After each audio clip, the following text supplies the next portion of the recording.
গৌড়ের সোনা মসজিদ কার আমলে নির্মিত হয়? হুসাইন শাহ। গৌড়ের সোনা মসজিদ হুসাইন শাহ এর আমলে নির্মিত হয়। কুসুম্বা মসজিদ কোথায় অবস্থিত? নওগাঁ। কুসুম্বা মসজিদ নওগাঁতে অবস্থিত। ঢাকার বিখ্যাত তারা মসজিদ কে তৈরি করেছিলেন? মির্জা আহমেদ জান, যার অপর নাম মির্জা গোলাম পীর। ঢাকার বিখ্যাত তারা মসজিদ মির্জা আহমেদ জান, যার অপর নাম মির্জা গোলাম পীর, তিনি তৈরি করেছিলেন। ঢাকার চকের মসজিদের নির্মাতা কে? শায়েস্তা খান। ঢাকার চকের মসজিদের নির্মাতা শায়েস্তা খান। সাত গম্বুজ মসজিদের নির্মাতা কে? শায়েস্তা খান। সাত গম্বুজ মসজিদের নির্মাতা শায়েস্তা খান। সকলকে জব জেনারেল নলেজ ইউটিউব চ্যানেলটি সাবস্ক্রাইব করার অনুরোধ করছি। এই চ্যানেলটি একবারই নতুন, আপনাদের সহযোগিতা ছাড়া এই চ্যানেলটি কখনোই সামনের দিকে অগ্রসর হতে পারবে না।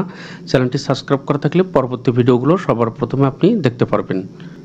ঢাকা মোহাম্মদপুরে অবস্থিত সাত গম্বুজ মসজিদটি কত শতাব্দীতে নির্মিত হয়েছিল? সপ্তদশ শতাব্দী। ঢাকা মোহাম্মদপুরে অবস্থিত সাত গম্বুজ মসজিদটি সপ্তদশ শতাব্দীতে নির্মিত হয়েছিল। ঢাকার বড় কাটরা কে নির্মাণ করেছেন? শাহ সুজা। ঢাকার বড় কাটরা শাহ সুজা নির্মাণ করেছেন। ঢাকার বিখ্যাত ছোট কাটরা কে নির্মাণ করেছেন? শায়েস্তা খাঁ। ঢাকার বিখ্যাত ছোট কাটরা শায়েস্তা খাঁ নির্মাণ করেছেন। আমাদের যে বিষয়টি লক্ষ্য রাখতে হবে, এই ধরনের প্রশ্নগুলো সহজ হওয়ার পরেও ভুল হতে পারে। ঢাকার বড় কাটরা কথা বলা থাকলে সেক্ষেত্রে শাহ সুজা এবং ছোট কাটরা শায়েস্তা খাঁ। পাট ও ছত্রাকের জিন বা জীবন রহস্য আবিষ্কারক বৈজ্ঞানিক এর নাম কি? মাকসুদুল আলম। পাট ও ছত্রাকের জিন বা জীবন রহস্য আবিষ্কারক বৈজ্ঞানিকের নাম Maksudul Alam. Let there be light বিখ্যাত ছবিটি কে পরিচালনা করেছেন? Zahir Raihan. Let there be light বিখ্যাত ছবিটি জহির রায়হান পরিচালনা করেছেন। জীবন ঢুলি কি একটি চলচ্চিত্রের নাম? জীবন ঢুলি একটি চলচ্চিত্রের নাম। বাংলাদেশের প্রাচীনতম নগর কেন্দ্র অথবা বাংলাদেশের প্রাচীনতম ঐতিহাসিক স্থান কোনটি? মহাস্থানগড়।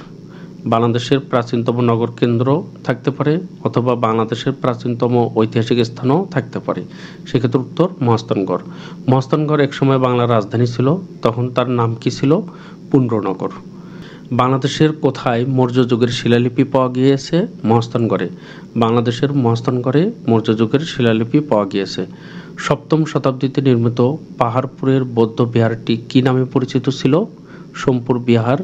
সপ্তম শতাব্দীতে নির্মিত পাহাড়পুরের বৌদ্ধ বিহারটি সোমপুর বিহার নামে পরিচিত ছিল। সোমপুর বিহার কোথায় অবস্থিত? নওগাঁ। সোমপুর বিহার নওগাঁতে অবস্থিত।